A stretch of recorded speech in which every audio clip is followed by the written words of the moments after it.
Good evening friends. Expert guidance class है ना, coaching में हम लोग जो है साइंस पढ़ रहे थे और साइंस में इलेक्ट्रोस्टैटिक चैप्टर हम लोग का चल रहा था है ना। उस चैप्टर में आज हम लोग जो डिस्कस करेंगे relation between electric field and electric potential. ठीक है, विद्युत क्षेत्र और विद्युत विभव में क्या संबंध होता है। ठीक है, और विद्युत क्षेत्र विद्युत विभव का जो रिलेशन हम फाइंड आउट करेंगे उसी को हम लोग बोलते हैं विभव प्रवणता, पोटेंशियल ग्रेडियंट है ना। तो इससे रिलेटेड भी न्यूमेरिकल्स आते हैं और कुछ क्वेश्चन भी आज सॉल्व करेंगे। ठीक, तो आइए आज जो हमारा टॉपिक है विद्युत क्षेत्र, विद्युत क्षेत्र तथा विद्युत विभव में संबंध। ठीक, रिलेशन बिटवीन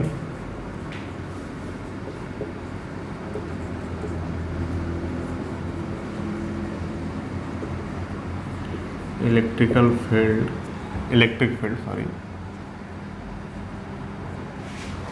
एंड इलेक्ट्रिक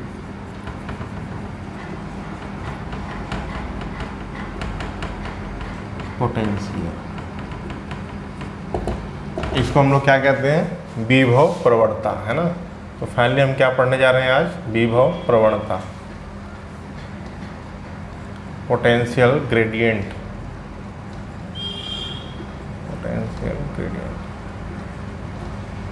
है ना। आइए शुरू करते हैं अपना है ना हम लोग टॉपिक पोटेंशियल ग्रेडियंट। ठीक, हेडिंग डाल दीजिए आप लोग जल्दी से।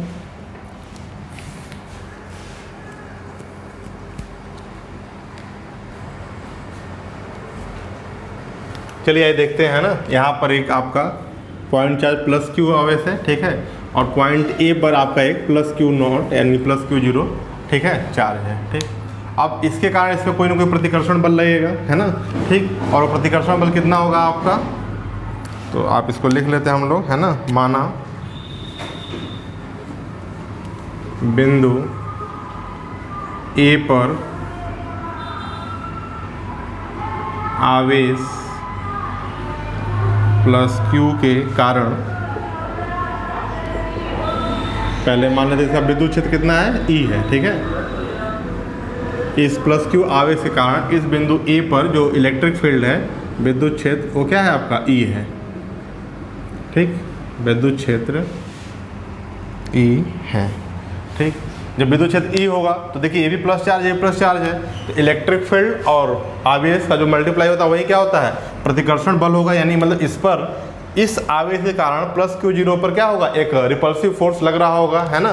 तो विद्युत क्षेत्र ई है तथा, इसी में जोड़ लेते हैं है ना, तथा प्लस क्यू जीरो पर लगने वाला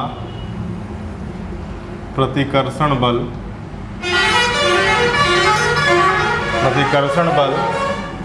F इक्वल टू आपका क्या हो जाएगा, electric field into Q zero है ना। ये आप यहाँ तक नोट कर लेंगे। ठीक है, ये हो गया आपका।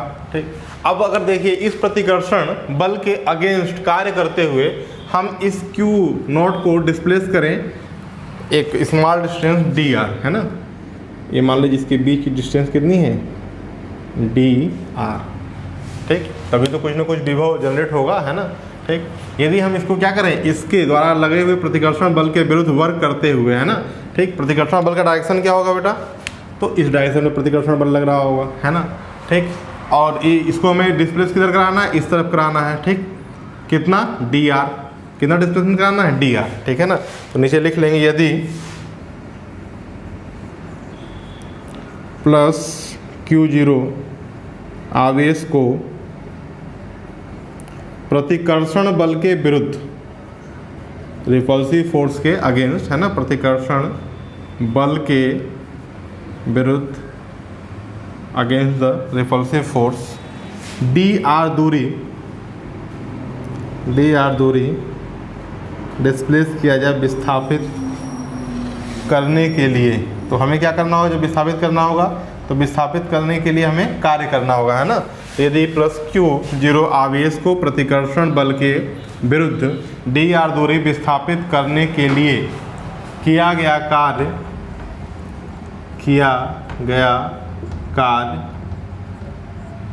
डी डब्ल्यू हो तो देखिए कार्य बराबर क्या होता है, तो डी डब्ल्यू इक्वल टू बल गुणे विस्थापन, यानी कि एफ इंटू विस्थापन कितना है आपका डी आर, है ना। तो ये हो गया आपका बल गुणे विस्थापन, ठीक है, एफ इंटू डी आर, ठीक। जब दोनों क्या है आपका वेक्टर क्वांटिटी है, इसको टाइम क्या हो जाएगा F into D are cos theta, और थीटा कितना होगा, तो देखिए यहाँ पर रिपल्सिव फोर्स डायरेक्शन इधर है और डिस्प्लेसमेंट किधर हो रहा है, इधर हो रहा है, यानी कि जो थीटा बनेगा ये देखिए इसका टेल हो गया, है ना, और इसका टेल हो गया, तो इन दोनों के बीच में जो एंगल होगा कितना होगा 180 डिग्री, तो यहाँ से cos 180 डिग्री, ठीक।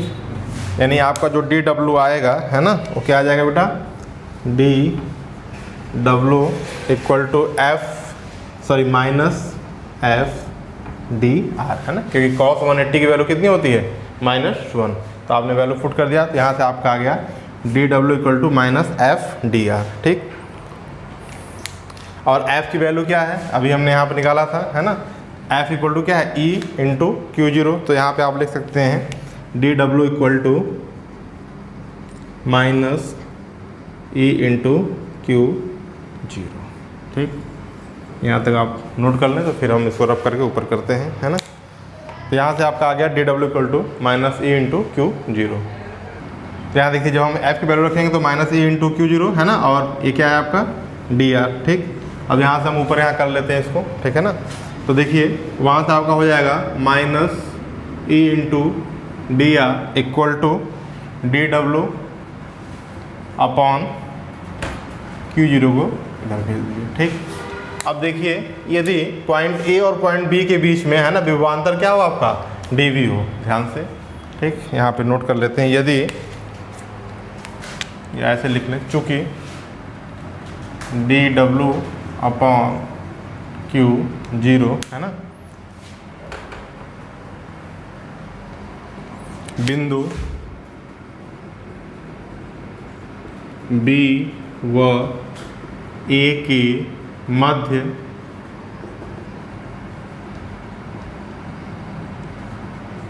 बिंदु बी और ए के मध्य विभवांतर डी वी हो तो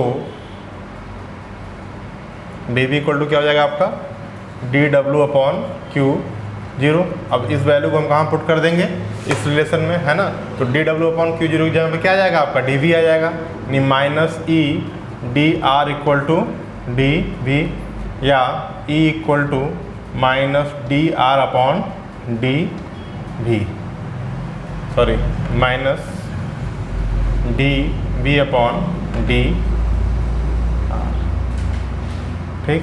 यानी कि वैद्युत क्षेत्र electric field E equal to आपका होता है माइनस का विभवांतर, डी वी क्या है आपका विभवांतर बटे डी आर क्या होता है आपका विस्थापन, और विभवांतर बटे विस्थापन को हम क्या बोलते हैं विभव प्रवणता, विभव प्रवणता,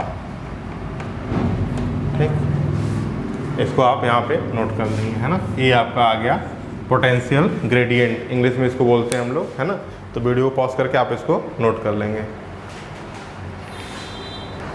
तो एक चीज़ और देखिए यहाँ से फिर क्या हो जाएगा कि विभव प्रवणता का ऋणात्मक मान वैद्युत क्षेत्र के बराबर होता है। तो एक लाइन आप लिख लेंगे, है ना, कई बार स्टेटमेंट आ जाता है, विभव प्रवणता का ऋणात्मक मान वैद्युत क्षेत्र के बराबर होता है, ठीक। दूसरा पॉइंट आप नोट कर लें, देखिए जो इलेक्ट्रिक फील्ड था आपका वो अदिश राशि थी, है ना, उसमें डायरेक्शन का वो नहीं था, है ना, लेकिन विभव प्रवणता आपका क्या होता है, सॉरी विद्युत विभव जो था आपका वो क्या था अदिश राशि थी, इलेक्ट्रिक फील्ड सदिश राशि होती है, इलेक्ट्रिक पोटेंशियल जो है आपका वैद्युत विभव है ना, वह आपकी अदिश राशि थी, जबकि विभव प्रवणता आपकी क्या होती है, सदिश राशि होती है।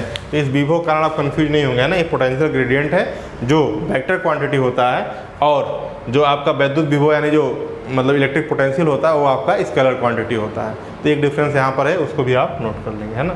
इस तरीके से आपका ये टॉपिक कंप्लीट हो जाएगा, है ना। तो वीडियो आइए देखिए क्वेश्चन सॉल्व करते हैं ना, बोर्ड पेपर में आया हुआ क्वेश्चन है आपका ये, ठीक है। किसी बिंदु आवेश के विद्युत क्षेत्र में स्थित किसी बिंदु पर विद्युत क्षेत्र की तीव्रता 100 न्यूटन पर कूलम तथा विद्युत विभव 50 वोल्ट है ना। आवेश का मान तथा आवेश से बिंदु की दूरी ज्ञात करना है।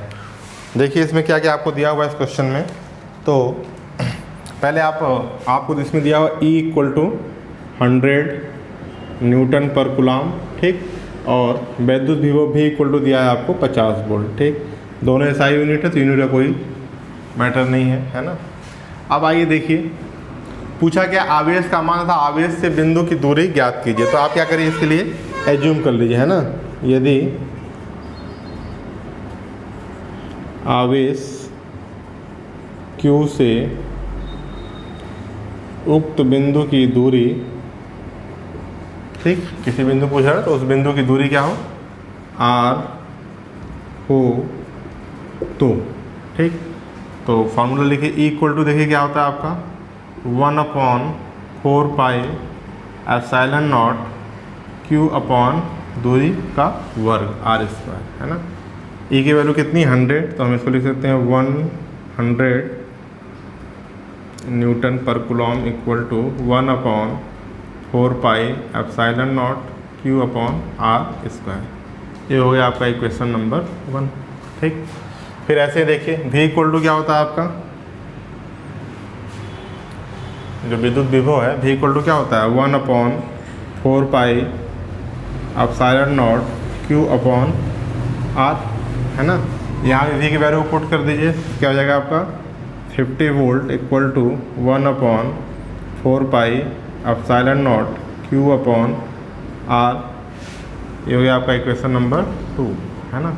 अब क्या करिए, समीकरण 2 में समीकरण 1 से भाग दे दीजिए, ठीक।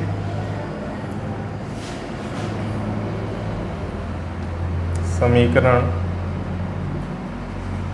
2 में समीकरण 1 से भाग देने पर, तो देखिए इधर क्या हो जाएगा आपका 50/100, इधर आपका आ जाएगा 1/4 pi epsilon not Q upon R upon 1/4 pi epsilon not Q upon R²। तो ये देखिए कैंसिल, ये इससे कैंसिल, Q से Q कैंसिल, ये आ जाएगा आपका 50/100 = 1/R²। इसको हम लोग लिख सकते हैं 50/100, ये देखिए आपका चला जाएगा R² ऊपर और कैंसिल हो जाएगा, कितना हो जाएगा R = आ जाएगा आपका 50/100, है ना।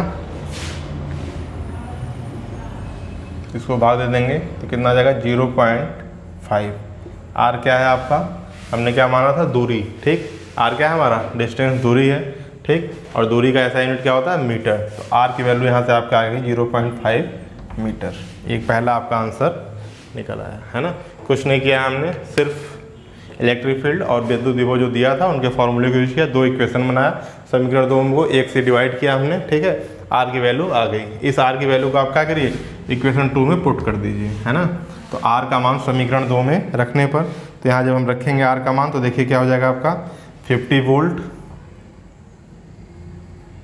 = चलिए स्पेस कम है, आप इतना नोट कर लीजिए, फिर रफ करके, है ना, करते हैं दूसरे के लिए। यहाँ तक आप निकाल लीजिए, पहला आंसर आपका आ चुका है। चलिए वहाँ से फिर हम जो है ना, R का मान समीकरण 2 में रखते हैं कि वहाँ R² है, सॉल्व करने में दिक्कत आएगी। तो R का मान समीकरण 2 में पुट करने पर, रखने पर, तो क्या हो जाएगा बेटा आपका 50 = 1/4 पाई एप्सिलॉन नॉट का मान कितना होता है 9 × 10⁹, है ना। Q अपॉन R की जगह क्या हो जाएगा 0.5, ठीक। या Q = आपका आ जाएगा ये 50 × 0.5 अपॉन 9 इंटू 10⁹ ठीक। इसको हम लोग सॉल्व कर लेंगे तो ये आपका आ जाएगा 2.78 इंटू 10⁻⁹ कूलाम, ठीक। ये आ गया आपका आवेश का मान। तो इस प्रकार से छोटे छोटे क्वेश्चन आते हैं, है ना। फॉर्मूले आपको याद होना चाहिए इलेक्ट्रिक फील्ड का, विद्युत विभव का, है ना। तो आप आराम से कर लेंगे। तो यहाँ से आपका डिस्टेंस आ गया और यहाँ से आवेश आ गया। यही दोनों चीज़ें आपसे पूछी गई थी, ठीक है, कि आवेश का मान Q और आवेश से बिंदु की दूरी ज्ञात कीजिए, ठीक है। आप इसको सॉल्व कर लेंगे। Thank you. आज इतना। कल हम लोग जो है गॉस के नियम को डिस्कस करेंगे, है ना। क्या होता है गॉस का नियम, जो आखिरी टॉपिक होगा। 1-2 लेक्चर में चैप्टर आपका पूरा कंप्लीट हो जाएगा, है ना।